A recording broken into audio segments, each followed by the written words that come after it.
It's back down memory lane. The gradient twilight seems to only be a backdrop for the virtual utopia you found yourself in, a physical manifestation of cheap 3D graphics and long-forgotten digital artifacts, a surreal alternate reality oozing with electronic nostalgia.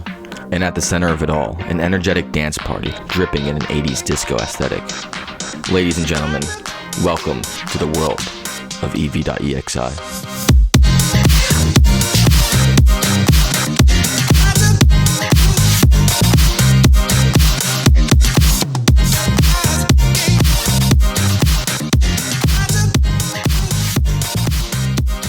Today, you guys are in for a treat. Ev.exi and I are about to take you on a journey through the production, sounds, and legacy of both Remember and Forget, Eev's 2 studio albums. You're gonna want to get comfy for this one.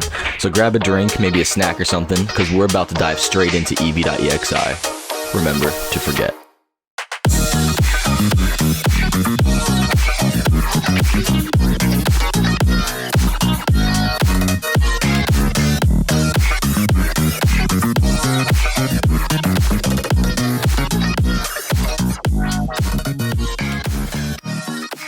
Where did the inspiration for this project mainly come from? I've been a fan of like the French house stuff for pretty much my entire life. So I got into Daft Punk back when I was like 8, listening to like Discovery, obviously, like the classic French house type of stuff. Eventually I discovered Vaporwave and Future Funk, all that stuff. And that's when I discovered people like Fiber, who I'd say are probably my biggest inspiration in future funk out of like the genre of future funk. When I started off making music, like Fiber was the main guy I was trying to imitate. Even people like Skrillex, to be honest, like the electronic and dubstep stuff. yeah. Like his sound design and stuff like really inspired me back in the day. So Skrillex is definitely like up there with inspirations. So when did you start like thinking about making like an album? So like before Remember, I had like one other album. I'm not sure, I don't know like if a lot of people actually know about it, but I've got like one other Future Funk release like sitting on my Bandcamp. It's like a 7-track album. So that was actually the first thing that I ever released. So I went from release like having 0 tracks, like no one knowing a single thing about me pretty much, to just releasing this album. I guess I started thinking about that like half a year before I released it, something like that. It was just something I was getting on with. Where did you get the idea for your name and like branding and like kind of, because I love your whole aesthetic around your like alias. It's just really interesting to me. It's hard to say because I feel like the whole aesthetic and the thing came kind of naturally. Like the name, it was me struggling to come up with a name for like months and like being desperate to finally like release something. So I had the album ready to go and I just needed a name. So I literally kind of just looked around in some like random like letters and numbers and like put them together, and that's just it. There's like no meaning to it at all. But I pretty much like I tried to think of the shortest name possible that's like not really in use. So if you Google it, like I'm pretty much like the only result.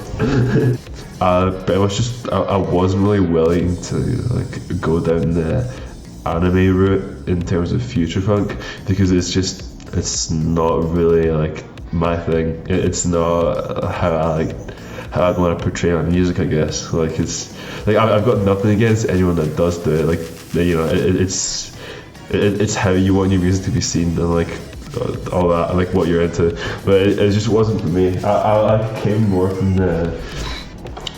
from the side of like the classic Ed Banger, like Justice, Sebastian, Daft Punk stuff, rather than like, you know, the anime stuff. How long did it typically take to make a single track on Remember? Right, so it's weird because it varies quite a bit. So some of the tracks only took me like a week probably. Like especially the first ones that I made, like Be With You, Transition and Remember. Like they took like a week or something like that. But then I don't know what happened, but when I actually released them, and when I gained like, I mean, you can't really say it was like a lot of traction, but like once people started hearing this stuff, I felt like I kind of had like a bigger expectation from people to an extent. Like I was actually making stuff for people, but then just like compared to just me like messing around, I suppose. So some of the tracks, like Mode especially, they took like months of just like iterative, like going back in and like making tiny changes, and then getting sick of a track, and then coming back like later down the line, all that kind of stuff. So it's weird. Sometimes tracks take me like a really long time to make, and I just need like long breaks away from them, or I just have like days where I did nothing but like listen to it on loop and like the tiny little edits in the EQ and stuff. But sometimes it just like happens in a matter of days, so it's really hit and miss. Your drums sound really damn nice. Like, they sound really clean. So like, what is your process for kind of making those things? Okay, I feel like the way I go about doing my drums has changed like over like the years, depending on like what album you look at and like what songs. But I mean, in general, it's a whole lot of like drum machine stuff. So especially Remember. I mean, mostly Forget as well, but Remember as well. Like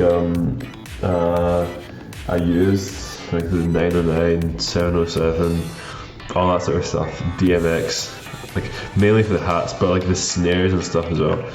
So I used those, and I just compressed the crap out of them. Like I put like a ton of saturation on it and stuff. So I like to like it. Some people like complain about me like doing things the wrong way, I guess. But I like my stuff being like controlled clipping, very much. So okay, do you have a method for finding your samples? No, I do not, and that's what also sends me into like creative block often as well, because sometimes I just have these like huge dry spells where I'm motivated to make like a new Future Funk song, but I'm just going through like YouTube videos after YouTube videos, like desperately like, clicking around recommended videos. And I'm just not able to find anything for so long, and like I like sometimes I just get like a feeling like I've exhausted every single good song, and like there's no hope for me like ever again.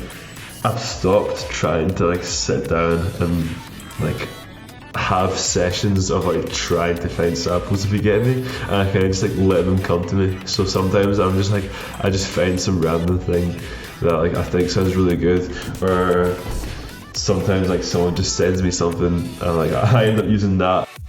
And a funny story, while we were recording this, Ev finally decided to change his Spotify banner. This is a major step forward in the Future Funk community.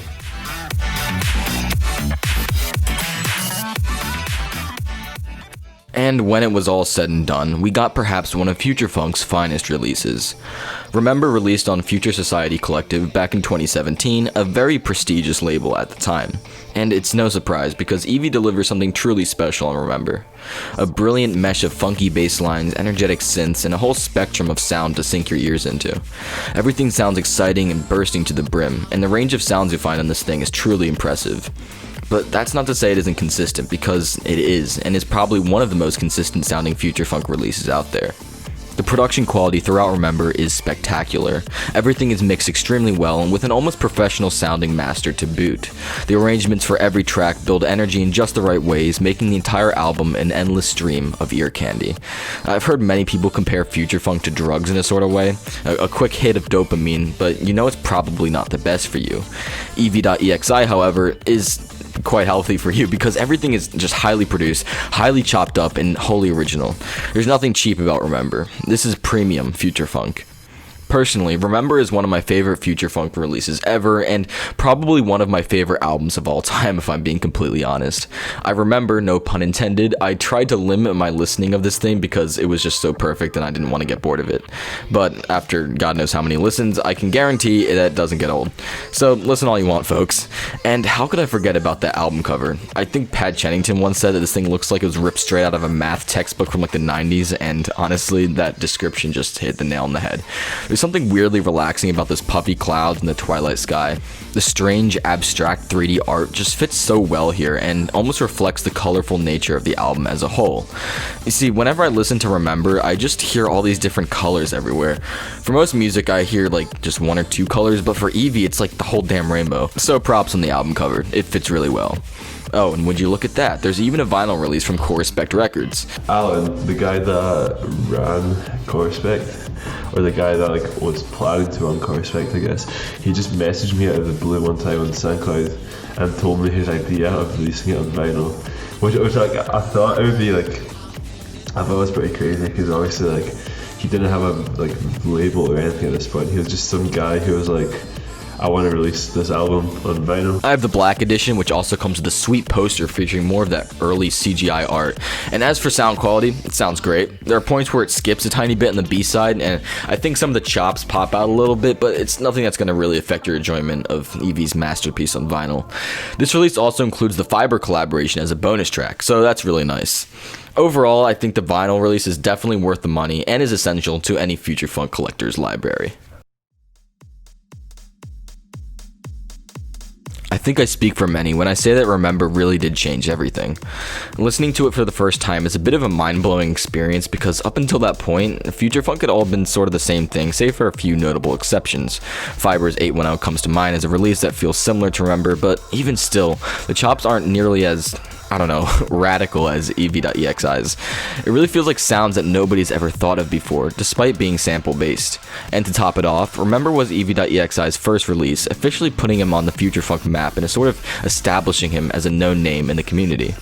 For these reasons and more, I can't recommend Remember enough. So, take a trip down memory lane for me, and go take a dive into the world of Ev.exi.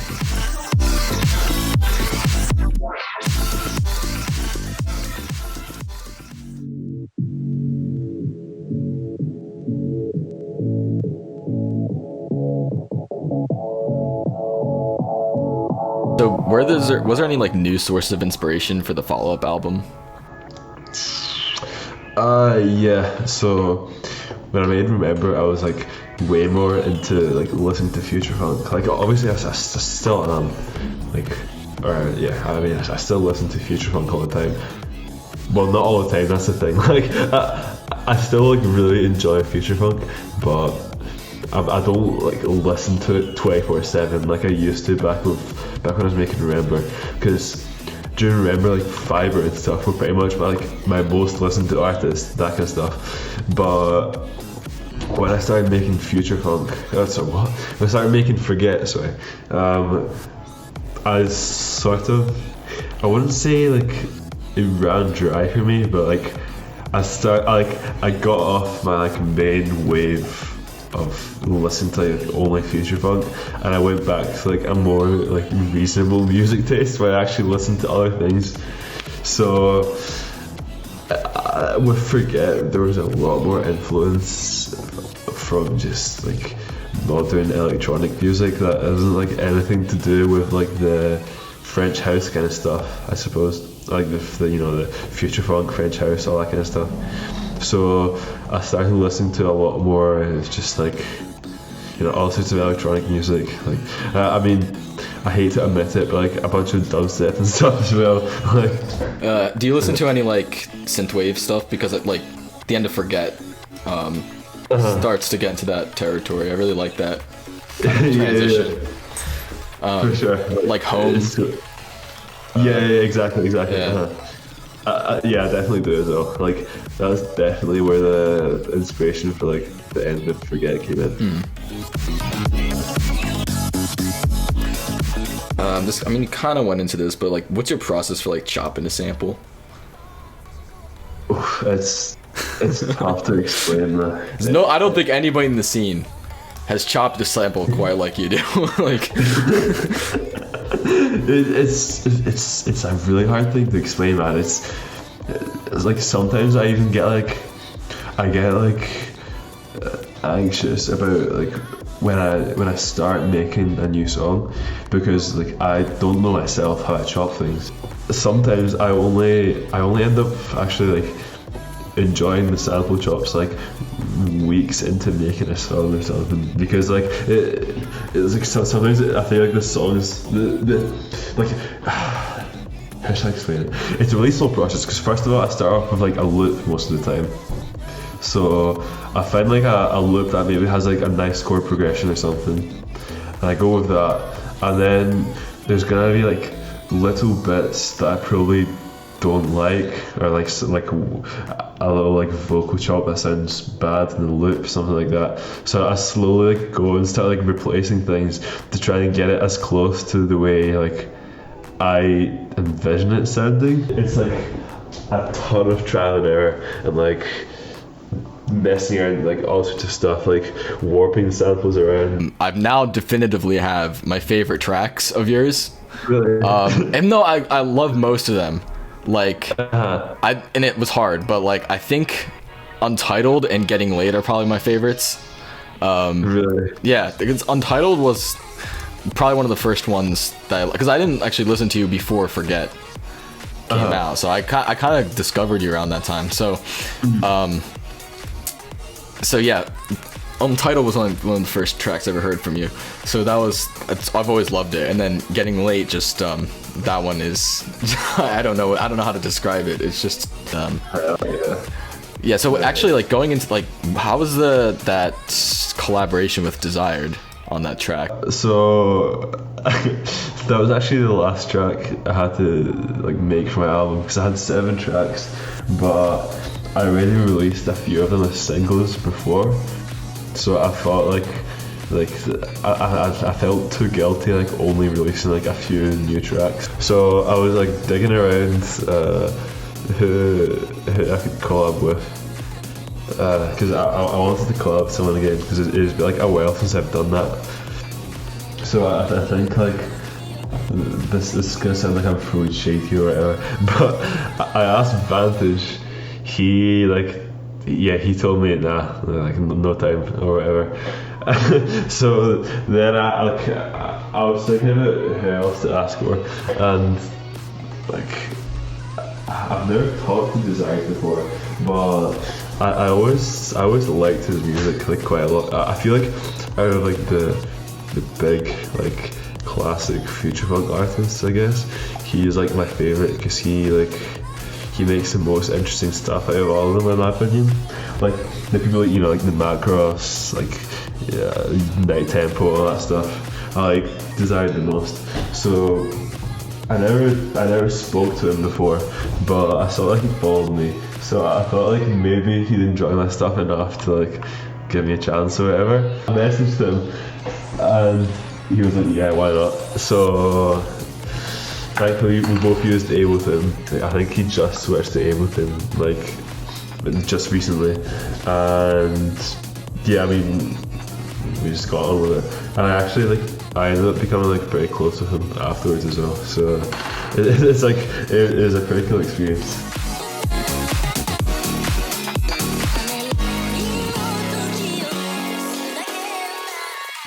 And finally, in October 2019, Ev.exi's second studio album, Forget, was released in Neon City Records. You might be thinking that's a bit of an odd choice for a label, but you gotta consider the fact that Future Society Collective had essentially disbanded at this point. And hey, at least the album cover is now treated with an Obi strip, so that's cool. If you want to hear me ramble on about the album artwork on Forget, I made a video a few weeks ago discussing it. I'll leave a link in the top right of the screen for your viewing pleasure. Anyways, on to the music.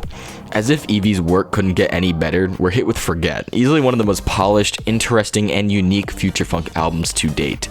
I'd even go as far as to say it's like the best future funk to date. Forget is somehow even more colorful than Remember, and although there is wild sonic variation from track to track, everything remains consistent. The album flows extremely well too, starting with the incredibly fast-paced Untitled, which is one of my all-time favorites by the way, before slowly transitioning to a more synth-wavy sound toward the end of the album. Oh, and did you know that Slow samples Plastic Love? One of my songs samples Plastic Love. I don't know like how many people know about that. So like, it's the one called Slow on Remember. Oh, on Forget. So. Yeah, that blew me away too. I still can't hear it though. Personally, my favorite track on here is Getting Late, a collaboration with Desired, who I am sure all of you are familiar with. To be fair, it was sort of hard to pick a favorite because they're all so good, but I don't know, something about the song is just so damn catchy. The track it sampled is also used in Revere by Barb Walters, another all-time favorite of mine, so like, I guess it's just a sample. Well, that and Ev.exi's insane production skills. These kinds of collaborations make me excited to hear what Ev has in store for us in the future. Forget, despite its name, is an album you most certainly will not forget. From the simple, surreal beauty of the album cover to the distorted, phased, and choppy sounds you'll find within, an adventure awaits you in the world of Forget.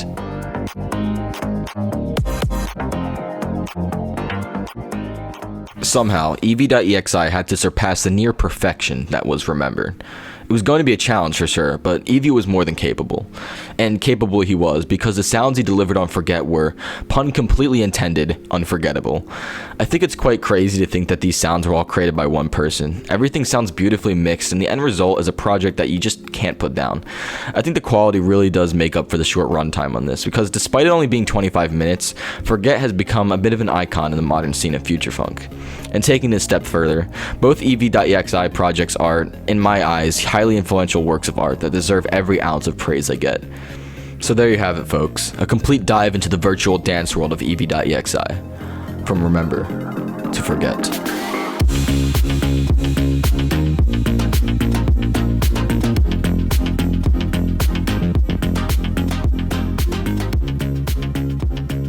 I do hope you enjoyed this video. Evie and I had a ton of fun putting this all together. If you guys want to see me explore any other artists you like, just leave a comment down below. Also, my album is out if you want to take a listen or something. I don't know. And big thanks to all my Patreon supporters. You guys are awesome. With that being said, thank you all for watching, and I'll see you next time. Bye.